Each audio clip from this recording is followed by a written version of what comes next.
Hola amigos, ¿qué tal? Sean ustedes bienvenidos a la entrevista. Hoy se encuentra con nosotros Ricardo Arjona. Vamos a estar hablando de su nuevo disco independiente y espero que de muchas cosas más. Ricardo Arjona es uno de esos artistas muy libres. De hecho, tiene una de las canciones que más me gusta, se llama precisamente Libre, y canta por qué, porque goza de esa libertad de hacer lo que le gusta hacer y lo importante que es tenerlo. Ha tenido una trayectoria, yo diría accidentada en un principio, después brillante. Pasó de cantar en cafés a cantar en grandes auditorios, como mucho se ha dicho. Lo interesante es que no ha parado de ofrecernos música que a algunos les encanta, a algunos no la aceptan. Y bueno, hoy está ofreciendo un disco que es un cambio de alguna manera a lo que ha estado haciendo en el pasado por muchas razones y no nada más musical. Ricardo Arjona, gracias por conversar con nosotros. Sergio, mucho gusto. Decides convertirte curiosamente en tu propio empresario, en tu propia disquera. Es un rompimiento finalmente. Y yo me pregunto si no te lleva eso a tener que hacer cosas que no son necesariamente lo que más le gusta a un artista. Dices tú en una de tus canciones, ya rendí cuenta al fisco, lo dices en este propio disco, y no tienes ahora que estar rindiendo cuentas al fisco, al contador y a los administradores. Mira, cuando nosotros anunciamos que había una disquera que se llamaba Metamorfosis, que yo era parte de esa disquera, la gente como que inmediatamente se imagina a Ricardo Arjona detrás de un escritorio con una secretaria pasándole llamadas y demás. Yo decía ahora en la conferencia de prensa que yo de tener 2 años de no ir a la oficina, ¿no? Yo creo que la materia prima que irónicamente la industria discográfica a lo largo de prácticamente toda su historia ha ignorado de una manera puntual, ¿no? Que es el tipo que hace las canciones. Es el más ignorado de toda esta historia y es justamente la materia prima, ¿no? En las entregas de premios la gente puede ver cuando dicen y la canción del año fulana de tal y pasa el intérprete a recoger el premio, ¿no? Y el autor seguramente en su casa viendo cómo hace para cobrar el semestre que viene, ¿no? Y me parece injusto.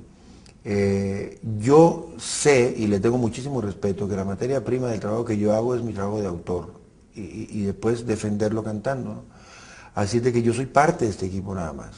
Tengo gente que lo único que intenté era que se convirtiera en gente ocupada en ver este disco no como un objeto plástico que se vende en las tiendas a cierto precio, sino como un objeto que guarda un cúmulo de emociones y de un trabajo enorme que es hacer un disco, ¿no? Que es hacer 14 canciones.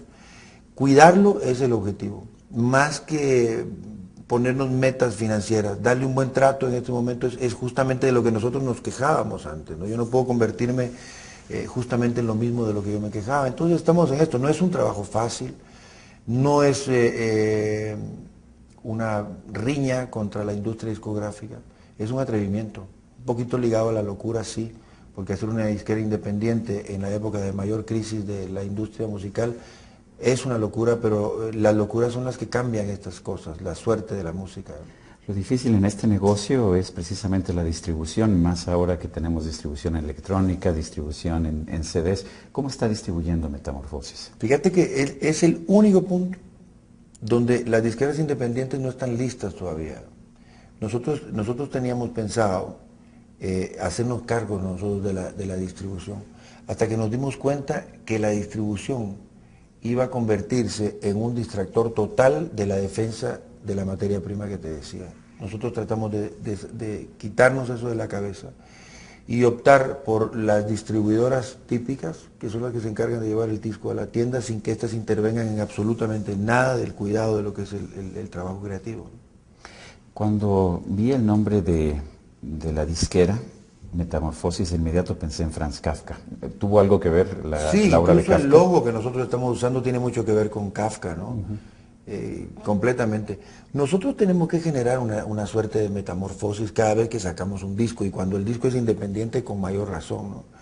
Nosotros a veces optamos por títulos muy representativos para nosotros de acuerdo a una cantidad de cosas que están pasando y después nos metemos en un lío tremendo, porque ahora nosotros tenemos el lío de llevar esta metamorfosis a un escenario con la carga de imágenes que esto representa y estamos tratando de sortearlo de la mejor manera. Pero sí, tiene mucho que ver con Kafka, ¿no? Me pareció interesante que un disco que se pudo haber llamado Historias de Amor Ingrato, por mencionar uno de los muchos títulos, tiene un título completamente distinto, independiente. Es una manifestación, es una expresión de Arjona al respecto de lo que significa ya estar trabajando con su propia disquera. Nosotros quisimos, el disco se iba a llamar Metamorfosis, como la compañía de discos. Pero después nosotros quisimos ser puntuales en el hecho de que este atrevimiento del que te hablaba, había que mostrarlo, ¿no? Había que decir que también las cosas se podían hacer de otra forma. Yo no soy un enemigo de la industria discográfica porque la industria discográfica me puso en un montón de lugares que yo no soñaba jamás estar. Lo que no quise fue sumarme a la lista de los que se quejan y no intentan nada, ¿no? Yo lo padecí, quejarme y después venía la renovación de un contrato y decir, bueno, esto es lo más fácil, ¿no? Vamos a hacerlo. Entonces optamos por el atrevimiento, ¿no? Y a mí me gusta el atrevimiento. Ese es como un síntoma de vida muy especial, nos hace ser creativos, nos hace pensar en cosas, nos hace abrir caminos que no están abiertos todavía, intentar romper algunas barreras y eso es importante. Siempre encuentro en tus discos frases que se me quedan grabadas. A lo mejor peleo con tu disco muchas veces, siempre hay que sentarse a escuchar a Arjona, eso me queda muy claro, pero siempre me encuentro con frases como no valgo por lo que tengo, valgo por lo que perdí. ¿Por qué vales por lo que perdiste? Yo creo que esa es una de las frases más importantes de este disco, porque yo creo que la formación de un ser humano no se da por sus logros, sino se da por sus fracasos, ¿no? Es justamente lo que va construyendo ese edificio en lo que uno se va convirtiendo, principalmente cuando está en una etapa como la que estoy yo. Yo hoy soy lo que fracasé, no soy lo que logré, porque lo que fracasé es lo que me ha enseñado a no volverlo a hacer, ¿no? Una frase que hoy mismo coloqué en mi Facebook es, te juro que es verdad esta mentira. Me gustó mucho, la verdad es que me gustó mucho la canción, me gustó también la frase, te juro que no volveré a jurar y aunque fuiste tú, lo juro, la que me enseñó a mentir. Eso creo que ya pone la canción en una perspectiva diferente. Sí, Cuéntanos sí. de Te juro. Yo creo que los hombres somos mucho más básicos que las mujeres, mucho más descifrables, por eso mismo mucho menos interesantes, ¿no? Pero mucho más básicos, sí. Entonces, creo que esta fama de mentirosos nos la hemos ganado justamente por lo básico, ¿no? Que queremos ir por el camino corto, ¿no? Si una mentira nos puede acortar distancias y no tener 2 horas de discusión, nosotros soltamos la mentira, y si la mentira puede ir acompañada de un te juro, que es muchísimo más trascendente, la soltamos también, ¿no? Entonces, es una canción que yo siento que lleva una carga de... Yo pensaba que era más seria hasta que la canté enfrente de gente, y la gente, mujeres, se ríen de la canción, ¿eh? O sea, como porque lo entienden, porque la misma canción narra esa complicidad de las mujeres a la hora de escuchar nuestras mentiras, ¿no? Nos entienden de alguna manera. Sí, dicen, bueno... También quieren ahorrarse quizás las 3 horas de Yo seducción. creo que sí, que además es un muy buen negocio, ¿no? La gente pone en un lugar demasiado sublime a la verdad. Y yo creo que la mentira juega un papel importantísimo en nuestra sociedad, ¿no? Nuestras relaciones sociales siempre están enganchadas de alguna mentira, ¿no? Yo, por ejemplo, cada país con sus modismos, pero si nos vamos al DF, imagínate, yo llegando en el año 90 a México, yo me tenía que adaptar, como las tiene Buenos Aires, como las tiene Madrid, como las tiene el DF o México en general, me tenía que adaptar a esas mentiras cotidianas que se dan ya como por un asunto normal, casi por inercia, ¿no? Entonces, yo descubrí, por ejemplo, la dificultad del no. La dificultad del no. Sí. Oye, ¿y qué vamos a hacer? No, lo hablamos en la semana, ¿no? Entonces, no puedo verte, no quiero verte, No me interesa. no me interesa verte. ¿Por qué no lo hablamos en la semana? Ya ¿no? por eso te lo Entonces nos hablamos en la semana, yo me quedaba esperando la llamada, ¿no? Entonces el tipo me dijo que nos íbamos a hablar y no hemos hablado. Hasta que uno que se va adaptando a ese tipo de cosas, que son esas pequeñas mentiras que mantienen las relaciones a lo largo del tiempo y que a pesar de que no le hacen honor a la verdad con todo lo que significa, juegan un papel bien importante, a veces incluso más importante que la verdad. Pero hablando de la mentira y hablando del amor, en tu canción El Amor, que uno podría pensar que es una canción sobre el amor. Bueno, y sí lo es, pero no es la típica canción sobre el amor. Hablas de que el amor es un acto profundo de fe que huele a mentira. Sí. Pero qué duro, ¿no? De alguna manera. Sí, fíjate que yo decía ahora que es una ironía total, porque cuando uno saca un disco con una disquera independiente y el disco se llama Independiente, hay una carga como de rebeldía en esta situación. Y de repente el primer sencillo de este disco, de esta disquera independiente, que suena a rebeldía, es el título más cursi de todas las canciones que yo grabé en mi vida, ¿no? Se llama El Amor. Pero el amor no es una canción romántica, ¿no? El amor es justamente una canción de golpe hacia este sentimiento extraño que se hace grande justamente cuando nos hace muy pequeños a nosotros, ¿no? Que su fortaleza radica en sus partes grises, ¿no? En lo que duele. Pues yo no me imagino un amor de los buenos sin una cuota importante de dolor y de padecimiento, ¿no? Entonces, justamente esa cuota, esa parte oscura del amor, es a lo que se refiere esta canción. El amor siempre empieza soñando y termina en insomnio, ¿no? Entonces, es como señalar sí. todas las partes, esas oscuras del amor, que son justamente las que lo hacen más grande, ¿no? El amor es dos en uno que al final no son ninguno. Esa frase me gustó también, debo decir. El amor son dos en uno que al final no son ninguno. Sí, sí, es como un compendio de frases, ¿no? La canción. No es un tema que tratamos nosotros de acercar en cierta medida, porque era un tema primero acompañado de piano y voz nada más. La versión original del tema es piano y voz.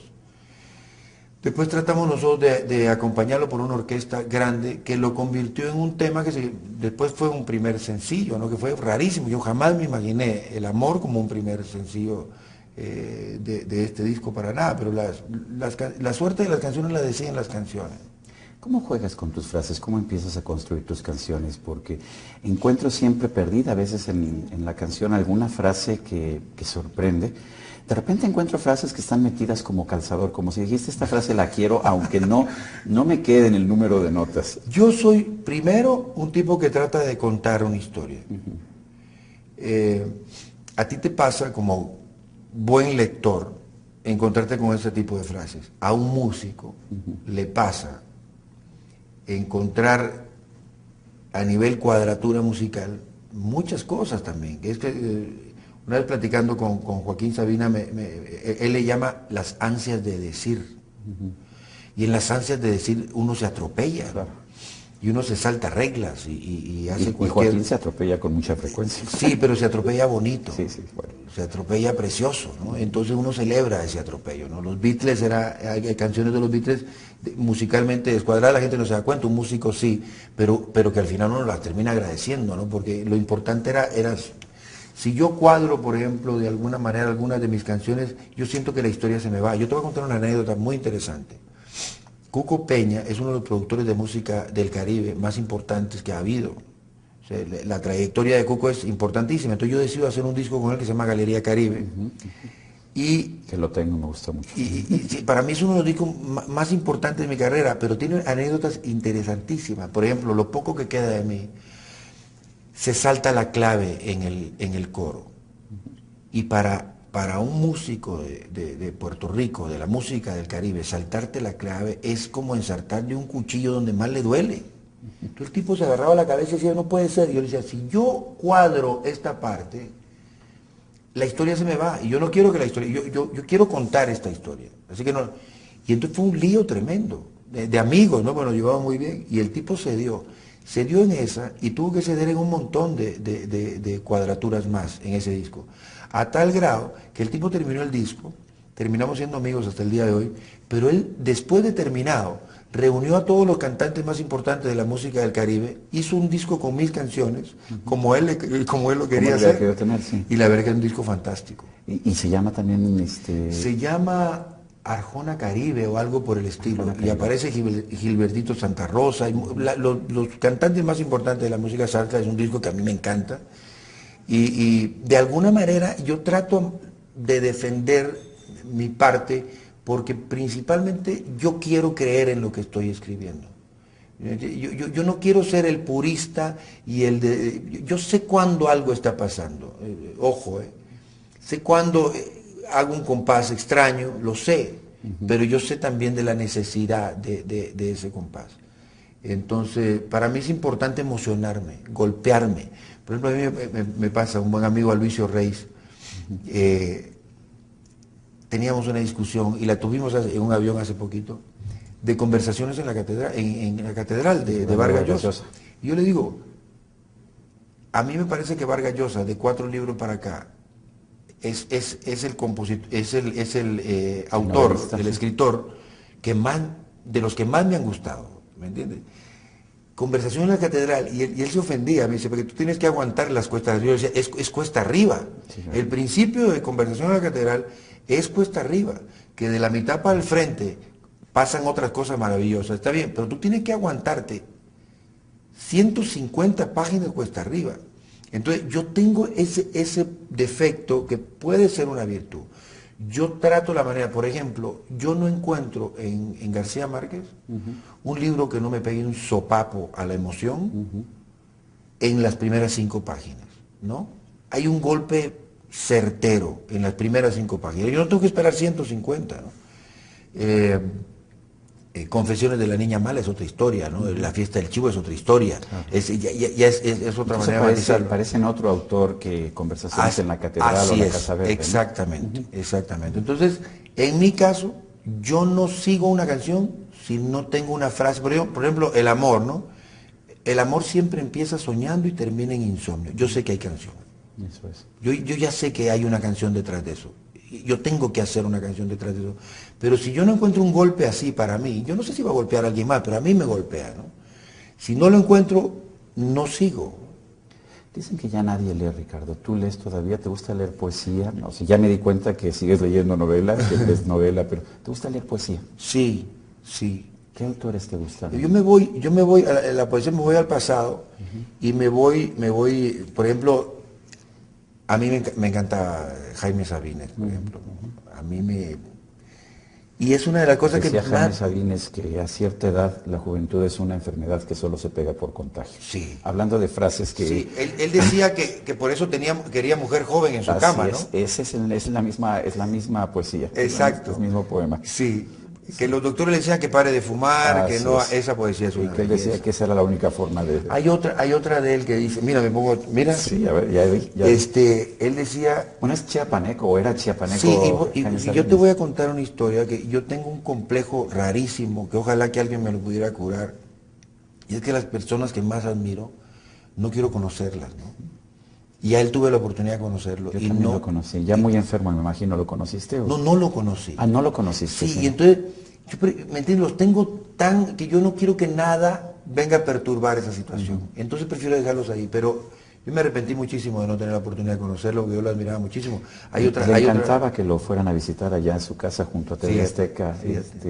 Le encantaba, estaba muy enfermo porque sufrió mucho por el enfisema y por el cáncer. Y bueno, pero le encantaba, a la gente que admiraba le encantaba que llegara a platicar con él. ¿Tú te acuerdas de una frase que tiene que ver? Yo me acordé mucho de esa frase que él habla de los muertos. Dice que los muertos que los entierran y les ponen tierra encima, después le ponen ladrillos y cemento. No quisieran que se salieran. Dice, si los ladrones estuvieran en un lugar donde soplara el aire y hubiera aroma a flores, dice, más de algún muerto algún día se pararía a vivir, ¿no? A mí él me parece, digo me parece en presente porque, ¿me entiendes? Se van físicamente, pero su obra queda y a mí me encanta. Además, con muchas posibilidades de musicalizar. Pues deberías tratar, bueno, finalmente ha habido cantantes, compositores que han musicalizado, bueno, a Miguel Hernández, a Machado. Sí, y digo con muchas posibilidades porque viste que hay algunos poetas que no son tan fáciles de enmarcar dentro de una canción. Bueno, Jaime Sabines no tiene así un ritmo que puedas musicalizar fácilmente, pero un hombre que pone las palabras con calzador a veces, como tú, seguramente encontraría la forma de hacerlo. Me sorprendió, me pareció muy valiente, muy tierno, muy conmovedora tu canción Mi novia se me está poniendo vieja, que es finalmente un himno a tu madre, así lo cierras, pero cuéntame un poco cómo surgió esto. Y te voy a decir por qué me pareció valiente, porque es el tipo de cosas que uno no se atreve a decir, porque son cosas muy íntimas. Sí. Fíjate que yo empecé a escribir esta canción hace 3 años. Un poco basado en que los créditos en la familia siempre se lo llevaba mi padre. Mi padre era una imagen tremendamente fuerte. Tú mismo le dedicas el disco a tu padre, sí, pero tu mejor canción, una de sus canciones más impactantes a tu madre. Sí, es así. Y entonces yo sentía, mi mamá es muy difícil para expresar, ¿no? Principalmente no es una mujer sentimental, una mujer más bien dura, ¿no? Aunque guarda enormes aprecios y afectos en su interior. Entonces, yo traté de poner en esa canción la cantidad de cosas que no le había dicho, ¿no? La empecé hace algún tiempo en Puerto Vallarta, me acuerdo, y después me apareció, volviendo a las frases, yo tenía muchos versos, pero me apareció mi novia se me está poniendo vieja. Cuando yo encontré mi novia se me está poniendo vieja, yo descubrí que ya tenía la canción. Pero es otra canción que tuvo la misma suerte que Señora de las 4 décadas, que son canciones que yo pensaba que nunca iba a grabar.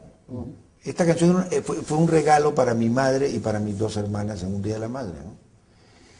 Y después aparecieron una red de fans de esta canción y digo, bueno, vamos a intentar a ver qué se hace. Hice una primera versión en piano con Víctor Patrón, un pianista ¿Que mexicano. tienes una versión en piano en mi disco? Sí, por lo menos el sí. que yo escuché hay 2 versiones. Sí, la versión en piano a mí me gusta muchísimo también. Es mucho más íntima, por supuesto. Sí, porque el texto viene muchísimo más frontal. Y entonces yo descubrí que esta canción había que compartirla, ¿no? Y por eso la puse. La gente va un poquito más por la curiosidad, decir, ¿y ahora qué se le ocurrió? ¿Cómo que mi novia se me está poniendo vieja, no? Y parte de eso es el hecho de que el que aguanta la canción y llega al final, pues la descubre, ¿no? Ella es mi novia desde que me acuerdo, amor del bueno desde que la vi. Yo ya tenía un espacio en mi cuaderno, enemigo de la radio y la canción con estribillo. El entorno le ayudaba para engordar tantos rencores. ¿No te da a veces un poco de pena, de vergüenza de compartir sentimientos tan íntimos, tan personales, con un público que a veces es bastante ingrato? Fíjate que no, porque yo creo que no dejan de ser sentimientos que puede generar cómplices en otro lado, ¿no? Yo he escuchado a algunas mujeres decir, yo quisiera que mi marido me dijera algunas cosas como las que dice Arjona en las canciones, y yo tengo la misma dificultad. Lo que pasa es que en canciones es mucho más fácil decirlas, ¿no? A mí me cuesta mucho trabajo también decir las cosas de manera frontal, ¿no?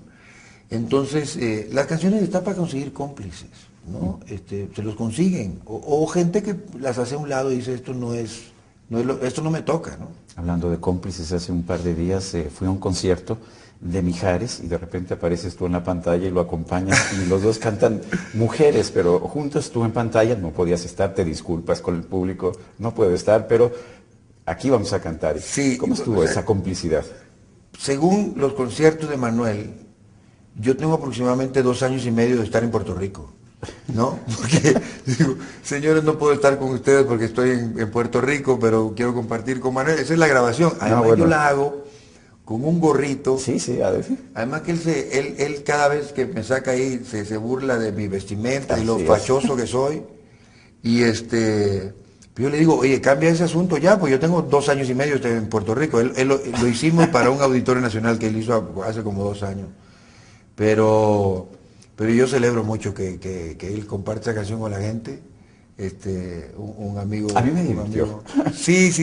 Porque además se ve que te estás divirtiendo. Sí, yo estoy con la guitarra, es un asunto muy improvisado. Él quería que hiciéramos algo, yo no podía porque efectivamente estaba en Puerto Rico en esa época, y él quería que hiciéramos algo, entonces a mí se me ocurrió decirle, hay 2 posibilidades de hacer esto, hacerlo muy bien o hacerlo muy mal. Hacerlo muy bien no tenemos tiempo, entonces vamos a hacerlo muy mal, agarramos una camarita de esas caseras, la pusimos ahí, sí, un amigo se fue ve que es una cámara que no es alta definición, sí, definitivamente. Nada, para nada. Entonces lo vamos a hacer muy mal. Y entonces yo me pongo ahí con improvisar. Y la verdad que le quedó bien. También que lleva 2 años haciéndolo. Ya ves, ¿te paga regalías o es como las disqueras antiguas? No, la verdad que para mí es un gusto, ¿no? Es un amigo muy querido. Hay una canción, muchas de tus canciones son muy amargas en este disco al respecto del amor. Reconciliación. Bueno, es un pleitazo. Sí, pero es un pleito con una carga de humor, ¿no? Pues un poco así, pero bueno, yo no me imagino decirle a una pareja, le reviré, te urge una dieta, ponte a hacer bicicleta que vas a reventar. Bueno, eso es como Esa para es la que del te calzador, maten. esa te pareció de calzador, No, esa. esa me pareció que yo no entiendo cómo sobreviviste, digo, no, No, sé no, cómo esté tu vida sentimental, no, pero no. cómo sobreviviste esa no lo sé. No, lo que pasa es que los matrimonios o las relaciones de pareja, principalmente los matrimonios que muchas veces están unidos porque hay un convenio establecido. La parte más difícil de los divorcios no es el proceso de divorcio, es el proceso de tiempo en el que uno permaneció casado, sabiendo que ya no había nada, y se quedó. Eso es lo peor, esos son años perdidos, tirados a la basura, jugando al circo o al teatro con la sociedad, haciendo pasar como que todo está bien cuando hay reuniones entre amigos, pero el asunto ya se acabó hace ratos. Entonces, en la intimidad es donde comienza, está este ir y venir de poderes, ¿no? Me porté mal, ahora el poder lo tienes tú. Ahora te portaste mal, ahora el poder lo tengo yo. Y son estos altibajos terribles y que cuando comienzan las discusiones entre parejas que ya no tienen nada que hacer juntos, pero continúan que por la excusa típica de los hijos o porque hay que O permanecer. porque antes tocábamos el cielo con las manos. Claro, claro. Pero entonces está la suerte, ¿dónde te duele más, no? Cuando tú me dijiste algo que a mí me duele, ¿dónde te duele más? Y yo creo que pocas cosas. Buscaste la peor, ¿eh? Exacto.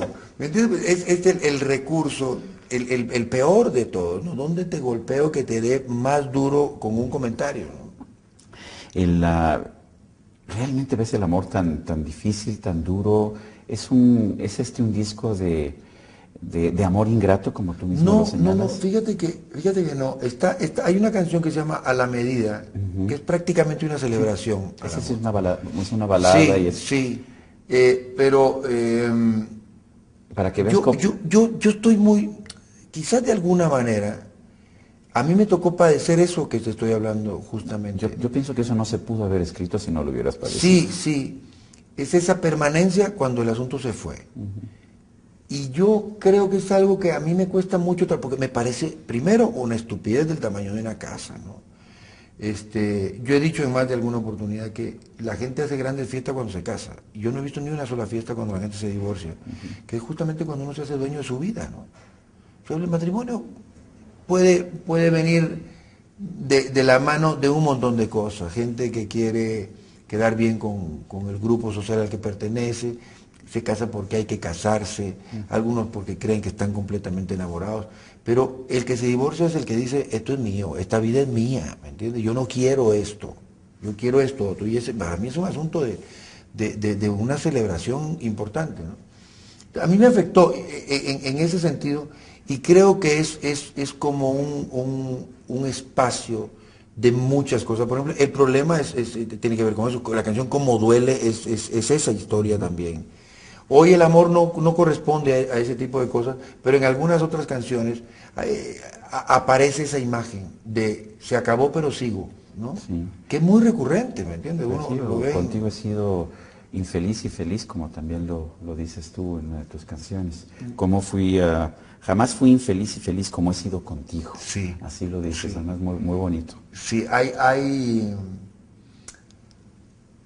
relaciones que a veces gozan de esa inestabilidad que se cura en algunos lados, ¿no? Algunos lo curan en la cama y por eso permanecen, ¿no?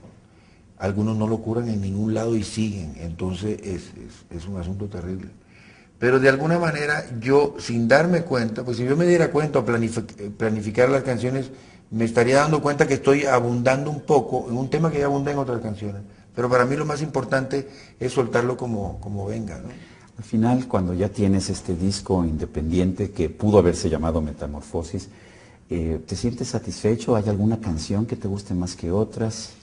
Yo me siento satisfecho. De verdad que es el disco que yo quería. Lo abandoné a tiempo. ¿Lo abandoné? Sí, porque los discos, yo creo que los discos, en mi caso, se abandonan. Yo abandono los discos cuando los masterizo. Además trato de buscar el lugar del mastering, el más caro, para que duela mucho hacer un arreglo. ¿Me entiendes? Porque uno siempre está Estás buscando, cuando estás mezclando, sí, pero yo creo que esta parte puede quedar un poquito acá. El bajo está muy alto acá, bájalo un poquitito. Nunca terminas. Y no terminas nunca. Y entonces paras dañando los discos. Entonces cuando llega un momento de fortaleza, dice, mastericen ese asunto ya. Y el masterizado viene a convertirse en voltear la página, comprar este disco ya está. ¿Dónde hiciste el máster de este disco? Este lo hicimos en Nueva York. En sí, Nueva York. Lo más caro, ¿no? Sí, sí. Pero al final llegas y dices, este disco ya lo terminé, ya está masterizado, sale a la venta, ¿lo vuelves a escuchar o te duele? Yo paro de escucharlo un tiempo. Fíjate que ayer hicimos de 3 días para acá, me estoy viendo las manos, ahora te digo por qué. Sí. Porque ¿Por paro las calles? todo, paro de tocar guitarra, paro de componer, por lo menos 3 o 4 meses, como un ejercicio como de desintoxicación. Entonces de 3 días para acá vengo ensayando con los músicos. Terminamos hoy de grabar un especial de madrugada y no sabes cómo me duelen los dedos porque no había tocado la guitarra, entonces los callos se van aflojando. Trato de no escuchar, trato de no recurrir a escribir, no hago nada. Y justamente 3, 4 meses después empiezo de a poquito otra vez. ¿Tienes una guitarra favorita? Tengo mi guitarra que compré en una tienda de Guatemala que se llama Meili, y mi mamá tiene la factura que la pagué durante 2 años a cuotas, me parece que de 20 quetzales mensuales. ¿Qué tipo de guitarra? ¿De cuerdas metálicas? Es una guitarra, valga la... es una guitarra de nylon, acústica, sí. Y hoy, fíjate que iba a decir la marca, pero me acordé de que tenemos un sponsor de guitarras que nos da. Ahora tengo una cantidad de guitarras que no sé qué hacer con ellas. Eléctricas, acústicas, cuerdas de metal, cuerdas de nylon. Pero la guitarra con la que siempre escribo es con esa. Es la guitarra con la que yo escribo, ¿no? ¿Escribes entonces en la guitarra, no escribes en la papel? guitarra y algunas cosas en el piano. Sí, pero más, yo diría más. Últimamente un poquito más en el piano. Pero si tengo que ir a porcentaje, yo diría que en este disco hay 70, 80% de las canciones las escribí con la guitarra y lo demás en el piano. El amor tiene firma de autor en las causas perdidas. El amor siempre empieza soñando y termina en insomnio. No pregunte quién soy, ni si vengo, si voy, que me da por hablar. Si Arjona pudiera echarle un vistazo atrás a la vida y decir, bueno, me gusta, he sido libre, he hecho lo que he querido, he amado a quien he querido amar, pero me gustaría borrar este capítulo, ¿cuál sería? Fíjate que no. Incluso los más amargos, los más complicados. Me parece que las cosas han sido como debían ser. Y eso me convirtieron en el tipo que soy hoy. Bueno o malo, pero me caigo bien.